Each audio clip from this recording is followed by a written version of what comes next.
Hello, everybody. Welcome back to the Untitled Sickos Project YouTube channel. And oh boy, week one of college football done. It's in the books, and here we are with wow, what a I want to say eventful, but not kind of eventful. It's kind of a what you expect from week one Labor Day weekend. Give it credit though, we got more matchups, more good matchups that we haven't gotten in just a very long time. And I gotta say, after the first week of college football, these next 2 weeks are gonna be, still some tune-up games to come. Still some of that. Still some tune-ups to go along, and a couple big matchups. The SEC, they'll have their inaugural matchup this coming weekend. But as we all know, the big one is Texas and Michigan. But that is week 2. On to week 1, however. First week. I'm excited for this season to begin. For this season. So how we're gonna do these recaps? We're gonna go over 5 major headlines that I like, and then we're gonna go into my top 25 teams of the CFB season. I will put more thought into who I would consider to be in the CFP over, probably the top 10. I'll have more thought put into it. And then as the list goes down, I'll put anybody who I thought had a good week or spent several weeks.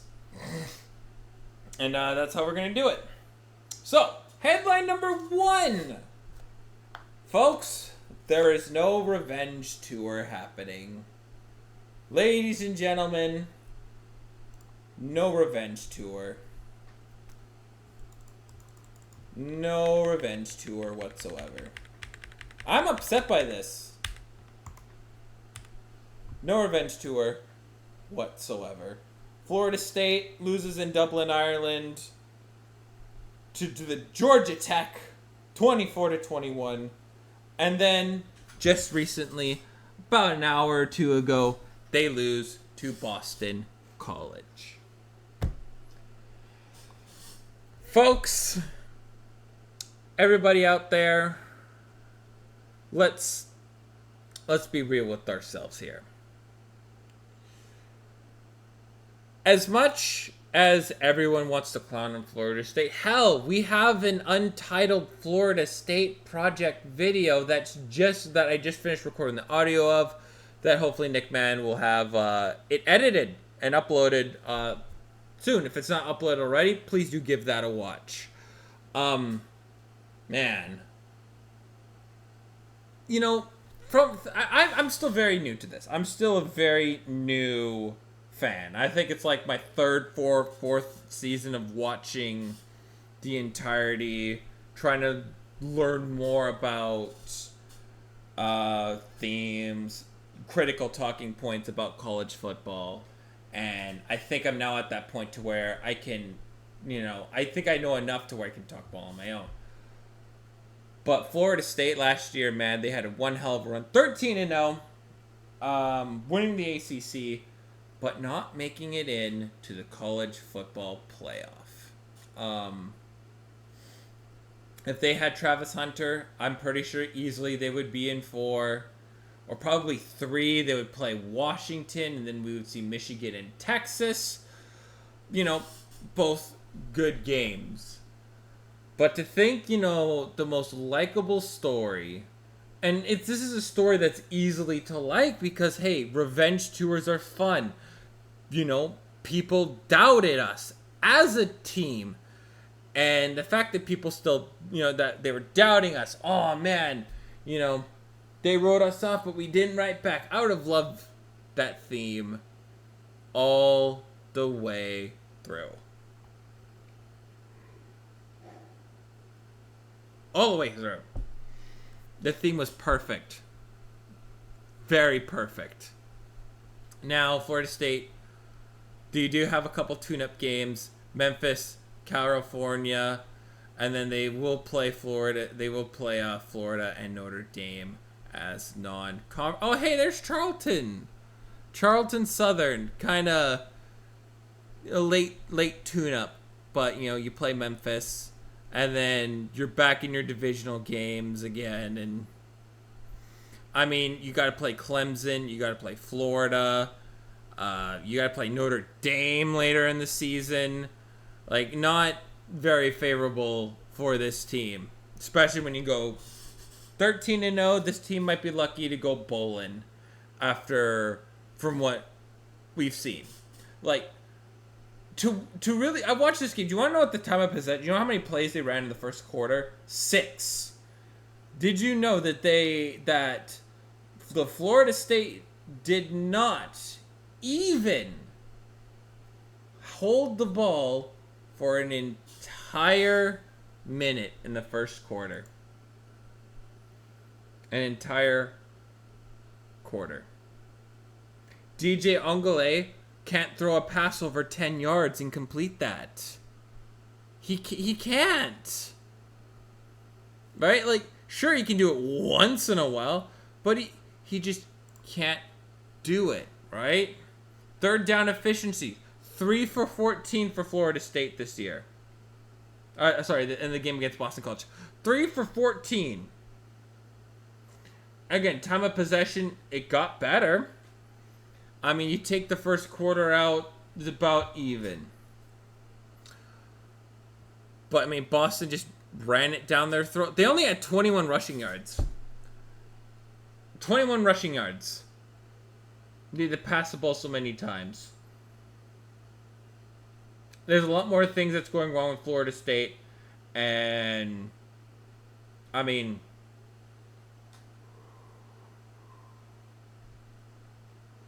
what can I say? Like, to get one of the holiday games?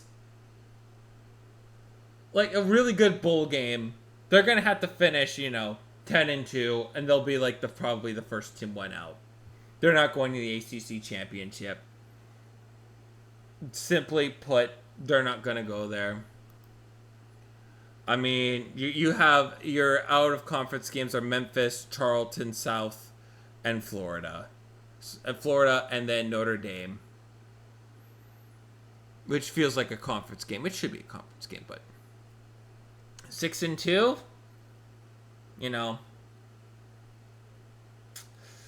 yeah, doesn't give confidence. I'm not confident in this cast of team. It's just frustrating. I'm just frustrated by this. But as for Florida State, it was fun. You would have had the backs of everybody, but your season's done. Gotta win the time of possession, man. Gotta get the run game going. There's gotta be something that Florida State can do, because they're now completely tumbled out of the rankings. So you go from 10 to probably being completely unranked. Which, I mean, I'd be stunned if the AP poll were to do something. If they were to keep them even if it's like 23 or 24, I still wouldn't have them ranked. Like, this team is not good. Double-digit favorites twice in a row, by the way. Did you know this team was double-digit favorites in Dublin? They were double-digit favorites on Monday, too. It's by 17 points. Gotta win those games, man. Gotta win those games. On to theme number 2. Man, y'all be loving drinking some Haterade. Theme 4. Oh boy, you people need to really calm down about Colorado. I know people hate watch. I recognize that it's a thing that completely exists in our realm of fandom. It does. It just exists. I get that in sports. We will hate watch things because that is what we do. We're gonna hate watch we're gonna hate watch other stuff. But oh my god, like, don't get me wrong. I know that Coach Prime is a self-absorbed lunatic who, you know, thinks he's coming in talking like he's gonna change it, talking like he's all that in a bag of change, when he's just straight up not. Right? He's a coach that I think he brings. He's done a lot of good for the local area of Colorado. Right? The team is much better than it was when they went 1-11, and I can understand what happens when you go 1-11. You got to completely overhaul the team from the ground. And he's going like, hey, some of you guys, you're not going to, it's best for you to go elsewhere. You're not going to get a spot here. And I mean, a lot of these players' dreams is to go to the NFL. But the reality is, especially when you play for someone like Colorado and you go 1-11, and there's no one's going to sign a single player on your team at the NFL level, right? And you're 1-11. You want to start new, and especially when you bring a new coach in, there is no loyalty towards anybody. There's none. You're not going to get any loyalty towards players who were there before. There's no loyalty. It's like same thing in sports when a new GM and coaching staff comes in. There's no loyalty, right? You were a first-round pick 2 years ago. You're cut. Why? Because you're not in this team. You're not in the team's vision. Simply put.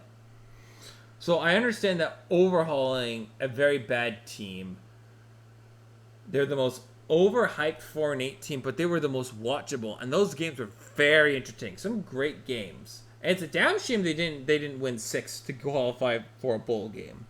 Really is a shame in that. But they had Travis Hunter and Shooter Sanders, I consider are good picks, but that's about it. My criticism with Coach Prime is he uses the transfer portal a lot, but the problem with the transfer portal, you're only going to have guys that are a maximum going to be there for 1 to 2 years. I think he's got to do more in the recruiting department to really round out the recruits, because I feel like the Colorado's window, even just for to go bowling, is quite small. It's quite small, if you know what I get. You can do the transfer portal only so many times. You can overhaul, overtune, but you got to get recruits to really round this team out for the future of Colorado. And, on Twitter, there's a lot of hate watching going on, and, we're seeing Shadur faking a cramping injury, and everybody's losing their goddamn minds. They're losing their minds over nothingness. Over nothing sauce. People are going absolutely insane for the smallest bit of stuff. They're looking at, Shiloh Sanders. I mean, the dude's a dirty player, but it's what you're sending. You need a guy on every team that sends a message that, hey, we're going to be physical. We're going to be there. Because what's the biggest criticism that we face is we're not a physical football team. We're a team that's relatively very passive.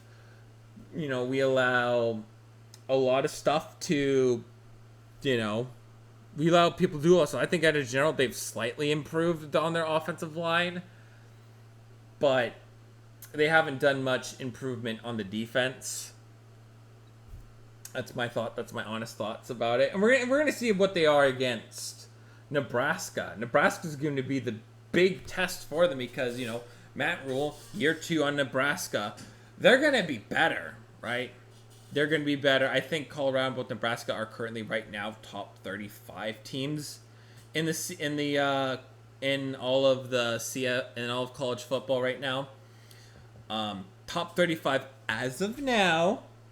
As of now, they're in the top 35, not 25, but 35, right? And winner of this game is probably going to get ranked to 25 or something, but y'all really need to calm down with the hate watching here, because you're really mad at just the family of the Sanders, and we know how petty, how soft that everything is going on right now about Coach Prime no longer taking questions from a beat writer in the Denver area? Hello? That ego is not warranted at all, in my opinion. It's not. And I think there's a really good quote from Deion Sanders that says, everybody's going to be doubting us. They could go 10-2, but you're going to be more focused on those 2 losses than them having a 10-2 season. You're going to be more focused on the negative attributes. And just tend to think of how the way Georgia handles their offseason. Like, imagine if you had Georgia, right? Nobody talks about how Georgia doesn't, Kirby Smart can't control his players. Nobody says that, right? With all the stupid nonsense that goes on in, at Georgia, especially with recklessness with driving, right? That's my, but they go 13-0. They win champions. They're in the middle of a dynasty of all dynasties, and yet, what's this? Oh, we're not going to mention all the negative stuff. We'll just make memes of it, but it's not a major enough. My point with it's not a major enough talking point, right? Than it is with, say, everybody hate watching Colorado. You all really need to calm down, because I've never seen people be so angry on the internet for the smallest margin of error. Come on, grow up. I get it, you hate Deion Sanders, I get it, but come on, let's move on. Let's move on. You don't have to all be so damn toxic. Come on. Just stop it. Just stop it. As for Colorado themselves, this was a good win. Not a great win. Doesn't move the needle enough. Yes, they go up against FCS powerhouse North Dakota. But to me, the Bisons, if more than anything, I feel like the Bisons should at least be in the group of 5. They should at least be in the group of 5. Sure, you go up against an absolute juggernaut. But, those are games that you absolutely should destroy a team, and they kind of more of escaped. And hey, we had Shoeception too, so we'll see how Colorado continues to progress down the season. I will be watching Colorado a whole lot. But as for everybody, geez, man, pump the hate brakes, Thanos. Holy crap. And just relax and be off the internet when it happens. You don't want to be on the internet whatsoever. Thought I just let y'all know. Headline number 3. Oh boy, Dabo Swinney. Look, again, this is Clemson's has been their biggest issue since 2018, and it's the one thing that is holding this team back. It's the one thing that holds this team back. You ready? Simply put, how do you not use the transfer portal? Thank goodness Dabo Swinney isn't in the NFL, because he would be exposed so quickly as a major fraud.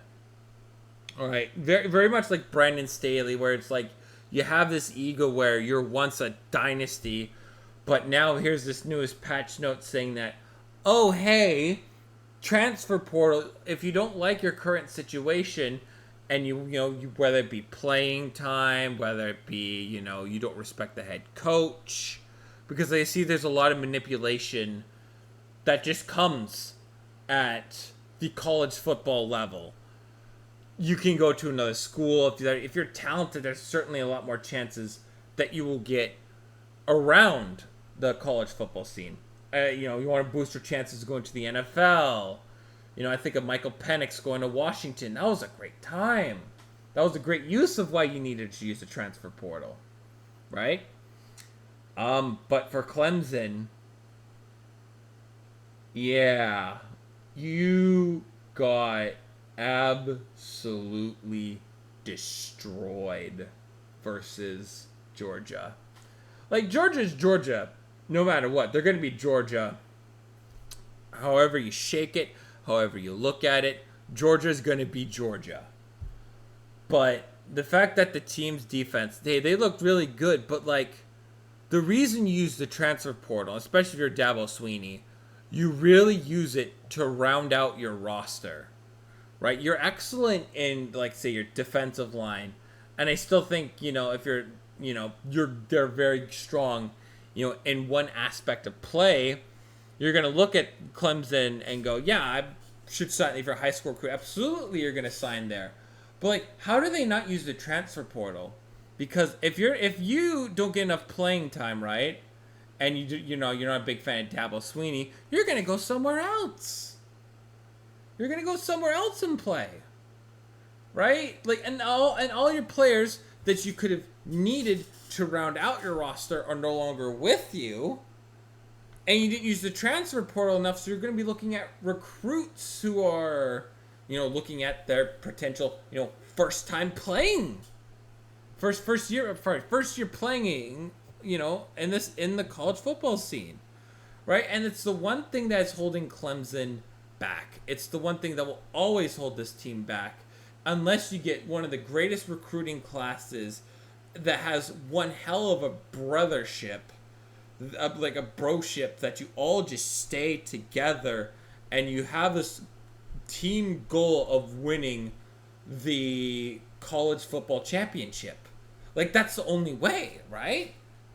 But no, like Georgia, they now because of the transfer portal, they're now nailing your high school recruits, and you can also nail transfers that are, going to be impact guys for the team. And it rounds out to be, the dominant powerhouse that they are. And as for Clemson, I mean, you're not even in ACC power anymore. Right? Like, remember they had the longest, I remember, like, even in 2022, how they had the longest, I think, Florida State snapped that streak? I think they did, versus Clemson at home. They had the longest winning streak at home. Florida State came in, and they snapped Clemson's winning streak. Right? And I think that Clemson is around the same team as they were last year. I don't think they have improved in the slightest. I think they're still a mid-tier team. And because Clemson isn't, Clemson, the team that's dominating everybody, it's going to make room for other teams to come in and be successful. Like, let's look at Clemson's schedule this year. You got your your tune-up game in Appalachian State, and you also play your cupcake opponent in the Citadel. Right? You play your cupcake opponent there. Right, you play them. You play your FCS opponent. Second to last game. Oh, you also have South Carolina. Wait, sorry, it's South Carolina, the Citadel. Oh, you only have 8. It's the ACC only have 8. Okay, that's interesting. But you play NC State. They're probably going to be unranked. This week, as well as, Clemson will still remain ranked because it's Clemson. Sorry, as you play Appalachian State, you'll still get a ranking. You'll still be ranked, and then you start ACC play against NC State, Stanford, Florida State, Wake Forest, Virginia, Louisville, Virginia Tech, and Pitt. So, all games are certainly doable, right?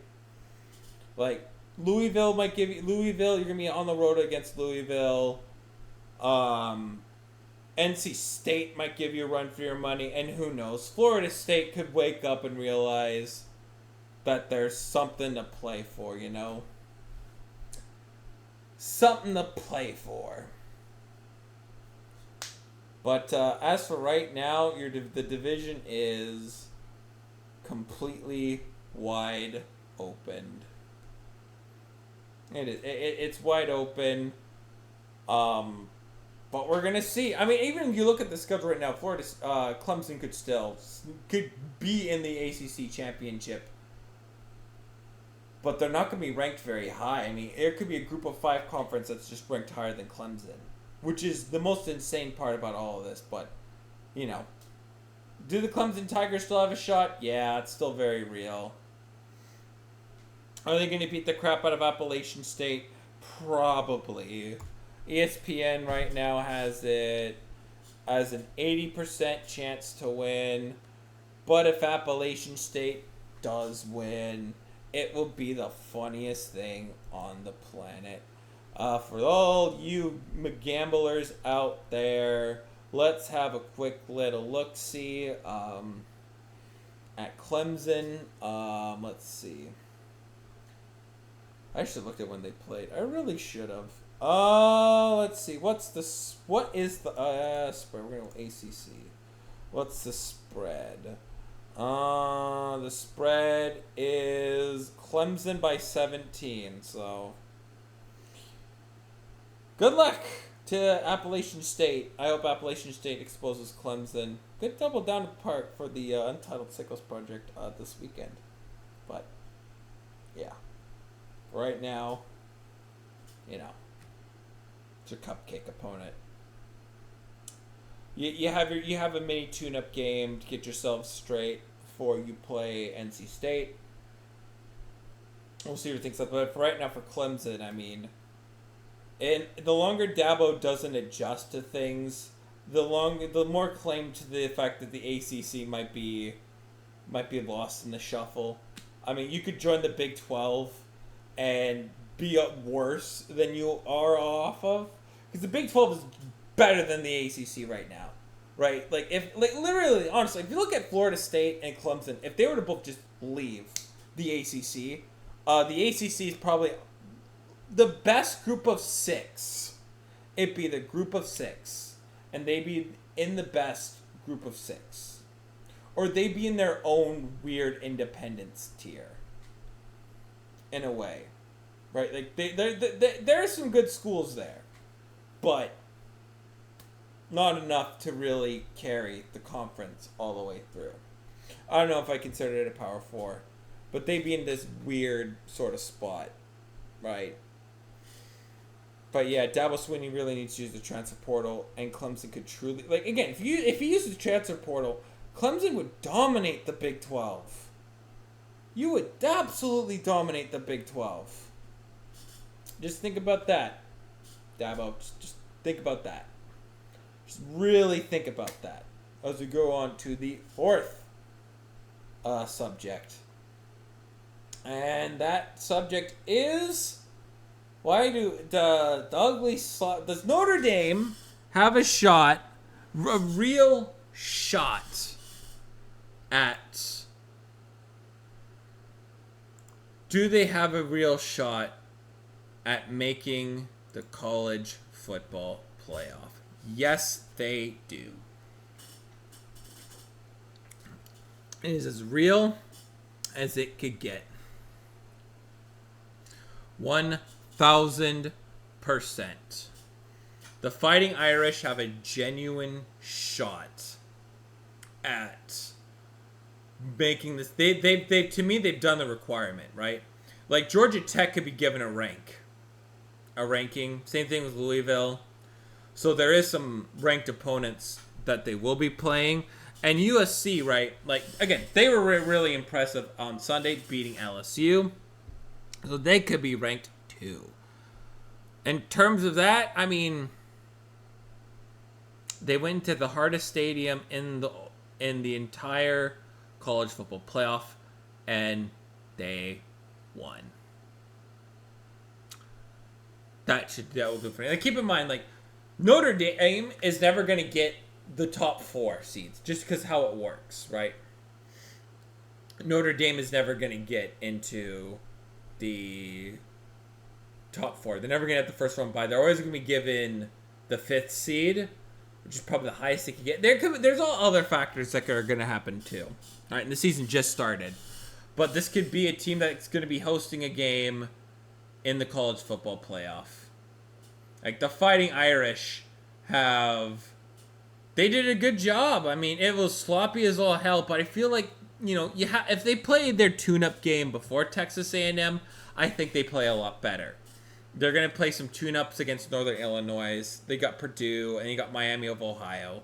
So a lot of really good stuff to show that they are a top 10 team. And historically, right, where they have started in the preseason polls, they finished at about, where they've been ranked in the preseason polls. Like, maybe a couple spots lower or like a couple spots higher. Riley Leonard did a good enough job, I feel. And, I feel all they got to do is just keep on keeping on. Like, they could be 12-0 and be hosting a college football playoff game. It's very real and possible. As much as everyone goes, oh, Notre Dame should not be ranked. I think Notre Dame should be in a conference. That's, honestly, like, they need to be in a conference. Right? At least join the ACC at this point. Right? If not, we'll see you in the Big 10 or the Big 12. We'll see you in one of those conferences. But, like, if Notre Dame... If like, say, Clemson and Florida State were not to leave the conference, I would love Notre Dame to join, because then they would shut... Because then, it would silence a lot of the critics. I'm not a big fan of the fact that they're independent.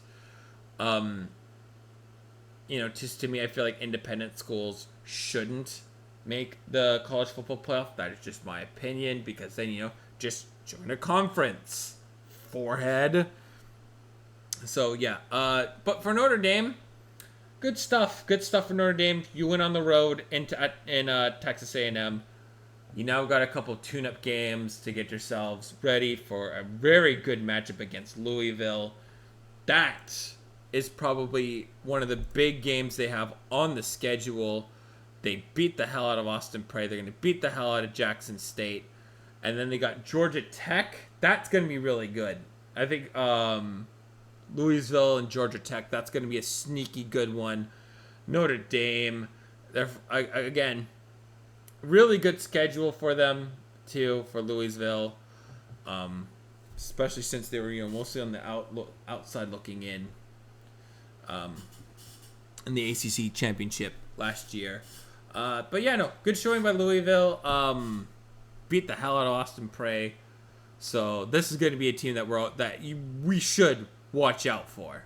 Watch out for Louisville. I think Louisville and Notre Dame's going to be really good down the line. But for Notre Dame, not a bad showing. I think that they've done a lot of good stuff so far. And yeah, watch out for Notre Dame, folks. Watch out for Notre Dame.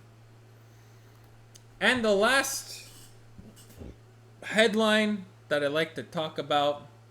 Now imagine if USC had that defense against LSU. If USC has a defense, and again, defensively, like, the stronger your defense is in the Big Ten, the longer it carries you. You're carried more by this. Yeah, that was an excellent showing on Sunday night. Also, done by DirecTV, because you want money.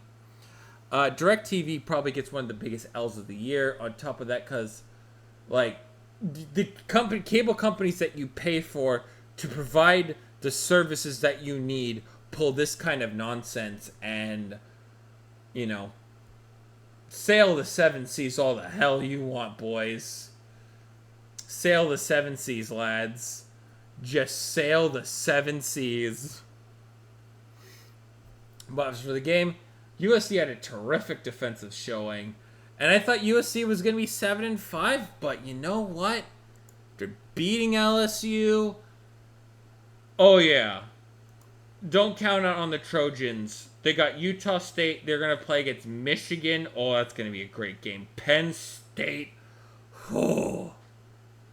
Penn State. We're going to probably Nebraska's going to be really good, too. Like, USC is going to be really fun to watch. They're going to be really fun to watch. Really good showing by USC. Good showing by all around. The spectacular catch that everybody missed because you had DirecTV. That was one of the greatest catches I've seen That was amazing to witness live. But as for UFC, not bad. Not bad. I thought these guys were going to be ranked to unranked very quickly, but for USC, man, let's not underestimate. Don't count them out quite yet. They'll have an impact. They'll have an impact on the Big Ten this year. I don't know what kind of impact it's going to be, but I think they'll have a strong impact this year. Very strong. Very strong indeed. And now, for the last theme. I know USC was really short, but I need to see more. The last big theme of the year, of this week. I mean, I gotta say, it's gotta be the direct TV tomfoolery. I don't know, Washington had a good week. Everybody had a good week. There's nothing out of the ordinary. No wild upsets. Shout out to all you mad lads that passed the Hawaii test on week 0. It's a beautiful test, by the way. More people need to do that test. Iowa scoring 40 points. Of all teams, Iowa scored 40 points. This is a team that can barely average like 16 points a game. And they scored 40. I remember last year in their tune-up game, they scored 24. It was like 27 or something like that. But they scored 40. I mean, and especially against a lot of the FCS. A lot of the FCS teams did give them a bit of a fight, but then you adjust in the second half, which is what I really liked. And there was a lot of really good teams that really adjusted well. So, yeah, there's that. But for the bonus headline, for the main headline is the direct TV. It impacted college football because it's one of the marquee matchups, and especially that carries ESPN. Again, if this dispute is not settled, a lot of people are going to be missing out on a service that they pay for. Cable companies, what are you doing? Like also the Masters as well. Like for me personally, right? Like I'm a Canadian. Right, I have DAZN for the NFL. It's been a good service. It's nice. I like the website's layout. I just wish they had multi-watch, to watch multiple games without making it like some kind of setup from all hell. I need an Apple TV for that. But again, I got TSN Plus purely for college football, and it's I've had a nice selection. Like the big games are there. And whatever big games aren't on there, I will sail the 7 seas. It's simple. I wish, DAZN would increase their college selection a lot. That's just me, though. So you can bounce between subscription services. But as for that, people are going to be... we're in the digital age right now. Especially, my generation of like us as kids, right? When I was a teenager, I discovered the power of watching what I wanted to watch whenever I wanted to watch it, right? Like that was the idea that we've all had, right? Especially with basic cable growing up. I grew up with YTV as my channel. But when we got Disney for the first time, like the Family Channel, which is basically the Disney Channel, holy cow, that was one of the greatest things ever. We got Teletoon, the Cartoon Network, like having more options, and then recording stuff that we're going to miss, that we were originally going to miss. TV on demand was really cool. All right, and then as we grow older and older, we learn more sites about stuff that, has the stuff where we want to watch. So it's more of a pick and choose. Growing up on YouTube, right? I'm more of, I don't think I'll ever get cable television. There's no point to get cable television when, why sit through, watch something for 8 minutes and then sit through a boatload of ads, right? Why? What's the point in all of that? What's the point in sitting through ads over and over and over again when I could just sail the 7 seas and watch what I need to watch? Or I have Disney Plus, right? So I can watch Disney Plus without ads. It's the greatest thing on the planet, and it still is to this. Like I have YouTube Premium. I've had YouTube Premium for 7 years. I've had it since day one. The greatest thing I've ever had. I will never leave without YouTube. I can't go without YouTube Premium.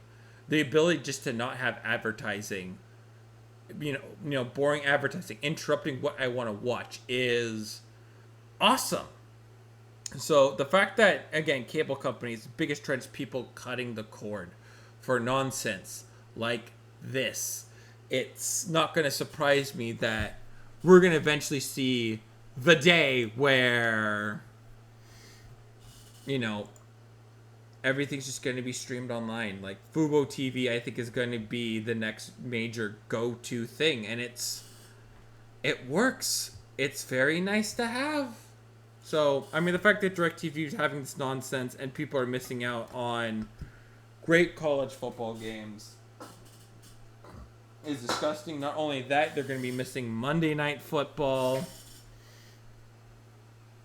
Like, come on. People are paying for a service, and if you can't negotiate a fair contract, people should stop using DirecTV. Go to Fubo. Or go to anywhere else. I'm just happy I'm a Canadian and I don't have cable TV. I have my stuff. I have, DAZN. I have Sportsnet now. I have TSN Plus. I have what I need. I have Disney Plus. I got what I need. Right? So, there's that. Alright, now, on to the last portion. And I know, sorry, this is a bit long. But sit tight, folks. Sit tight. Because guess what, folks? We have, you guessed it, my AP poll for the top teams of this year. In a terrible PowerPoint presentation. So we'll do this as fast as we can. But number one, hold on, I gotta click it. Number one, no surprise, Georgia. Yeah, you beat the hell out of Clemson. And you did, it was very rough, but once they settled in, they beat the hell out of Clemson. And it's, again, Georgia, once again, is the team to beat. Ohio State, again, they beat the hell out of their cupcake opponent, their FCS opponent. Again, halftime adjustments are key to everything. They're going to be key to how I go about things.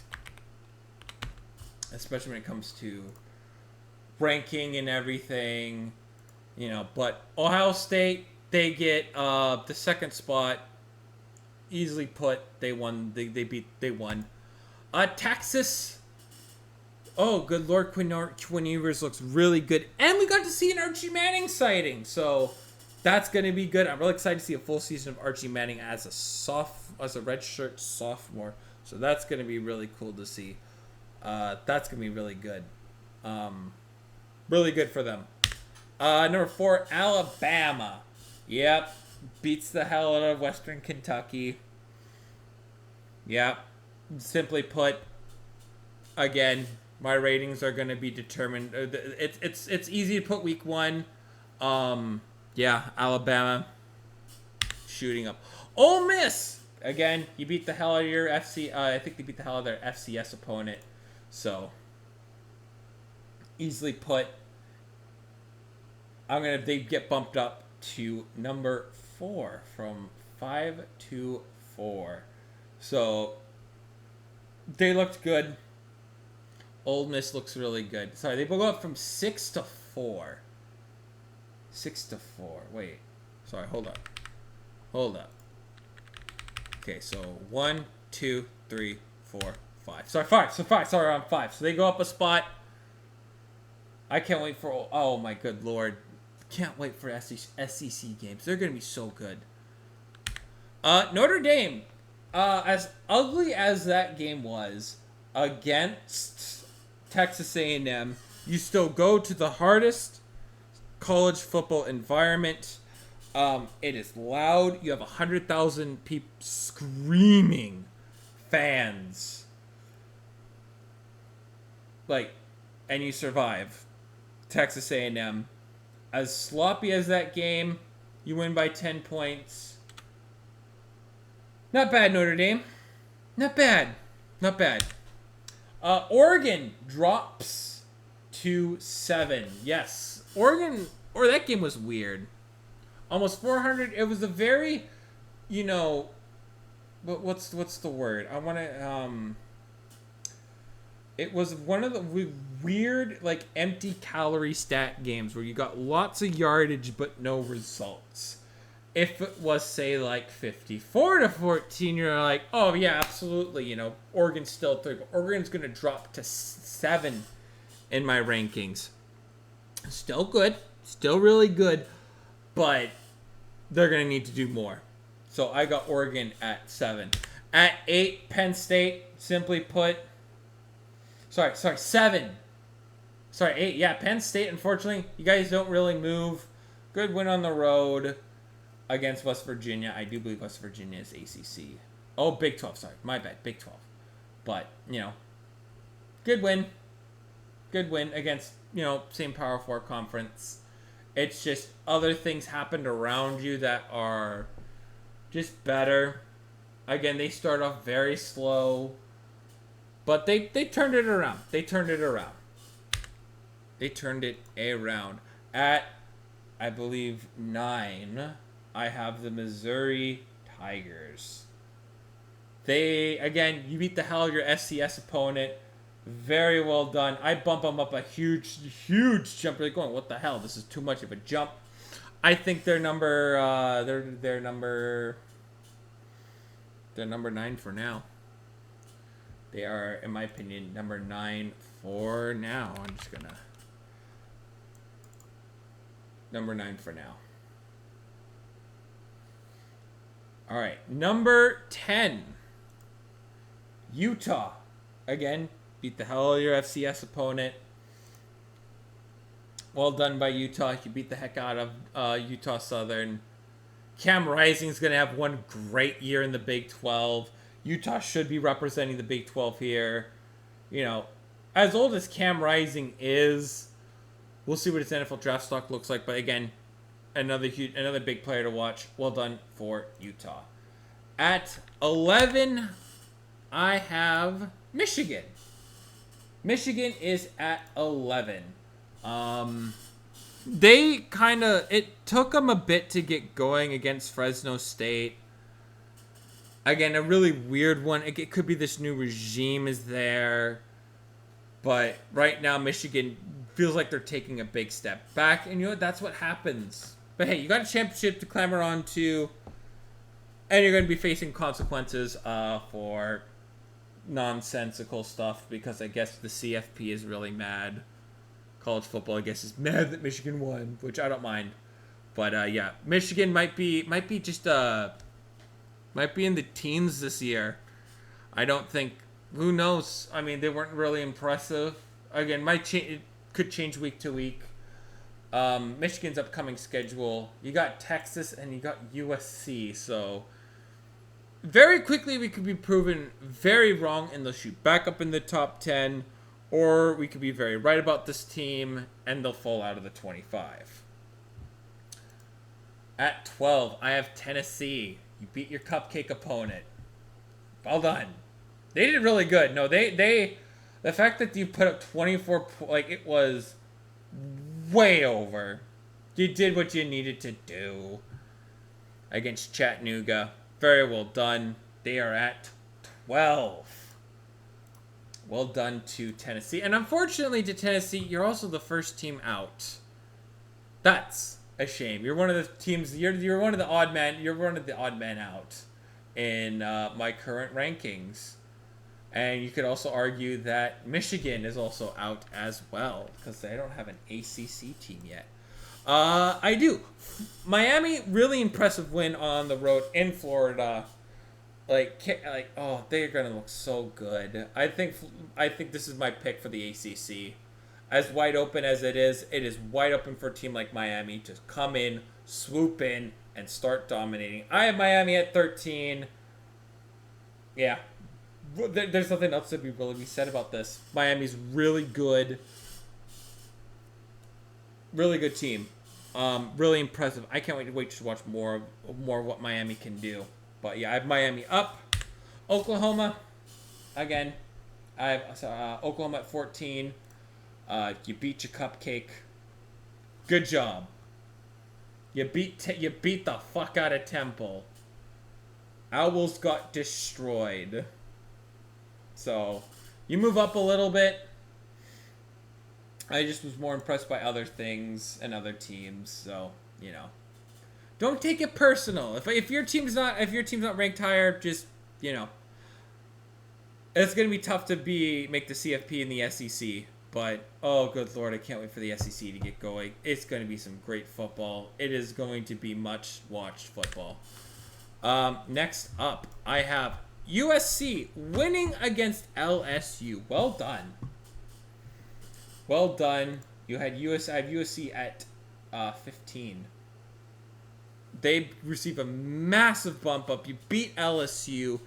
And again, imagine if Caleb Williams had this defense. USC probably would have made the Pac-12 championship. I still think you lose to Washington, but you know, you don't have the downward spiral that they had. Coming in at 16, Kansas State. You beat your cupcake. Great. Cool. Moving on. Number 17, I have Oklahoma State. Same thing. You beat your cupcake.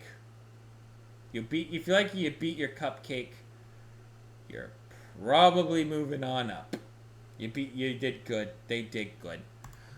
Kansas, same thing. They destroyed their FCS opponent. Really great second quarter. Jalon Daniels is going to look really good. I can't wait to see more how the season unfolds. But, you know, you don't move up too much. But this is a team that gets you slowly chipping away. But you're at 18. At 19, Iowa, boys. Iowa, baby. The Hawkeyes. I have them at 19. Great team. Great performance. I watched the game. I was like, oh, here we go. This is going to be the standard Iowa football. They're going to somehow beat an FCS opponent 12-0. Isn't that good? That's going to be something that feeds families for ages, lads. But, you know, I have them at 19 for right now. Another team in the Big Ten not to sit on. I think the Big Ten it's the most slept on division. They're the second, they're the second best. But it's really slept. There's a lot of teams that are really slept on. And I fear that if Iowa gets an offense, this is going to be a team that's going to could be in the CFP. We'll see. At number 20, Arizona. You had a crazy high-scoring game. Great halftime adjustments that they made. But it got really too close. You were only up by 3 against New Mexico, who lost to their FCS opponent. So, made a little too close for comfort. But great turnaround. Arizona should be good this year. We're going to see more of it. Now, those are all the teams that were still ranked. The new teams. Louisville. Simply because they were, I think, the 26th best team in the AP. Beats the hell out of their opponent. Louisville's gonna get in. Same thing with Liberty. Liberty at I like what they did. So right now Liberty would be in the CFP if things go well. Liberty should look to be really good this year. At 23, I have Arizona State. Man, crazy things have happened. Way to beat the bloody pulp of your team. I like what they did. They completely destroyed their FCS opponent. They completely destroyed. My bad. Wyoming. It was already over. 48-0, and then 48-0 in the third quarter. At the end of the 3. Well done. It was a Wyoming. Wyoming tends to do very well too. So really, really well done by the Sun Devils. Really most intriguing team to watch. 24, Tulane. You beat the hell out of your FCS opponent. I really wish they were in a different I think they should be in a different conference, if I'm going to be honest. They should win this. They should win this, though. They should win the... Really well done. Really destroyed Louisiana, southeast Louisiana. At 25, I have Washington. I don't really. I was going to either put Vanderbilt or Washington here. But Washington, I mean, you get it's like a little courtesy flush. You get the courtesy flush because they were in the college football playoff last year and they did pretty good. It took them a bit to get going, but again, a lot of teams with them halftime adjustments are going to be critical going forward. They had a great middle of the half. I think their running game, their defense is going to be really good. Will Rogers looks pretty good. They're going to rely on the run game. We'll see what Washington can do at 25, but those are my top 25 teams of the week. And that will do it for me this week. If you're new here to the Untitled Sickos Project, please subscribe. Please subscribe. I'll try to keep these videos shorter, but every single week I'll go over 5 headlines that intrigued me with a couple bonuses on the side, and I'll go over my top 25 teams as such. Do subscribe, because RIP to the revenge game, boys. RIP. And I'll see you next week. I'll see you later on Saturday for the Seahawks. I will be here. I'll see you. I'll talk to you guys on Saturday for the Seahawks preview. And I will see you guys probably later. I'll see you guys next week. Hopefully next Monday. For more recapping. I don't think there's going to be much movement in my top 25 next week. But who knows? We'll see. Subscribe if you're new. I'll see you guys next week. Peace.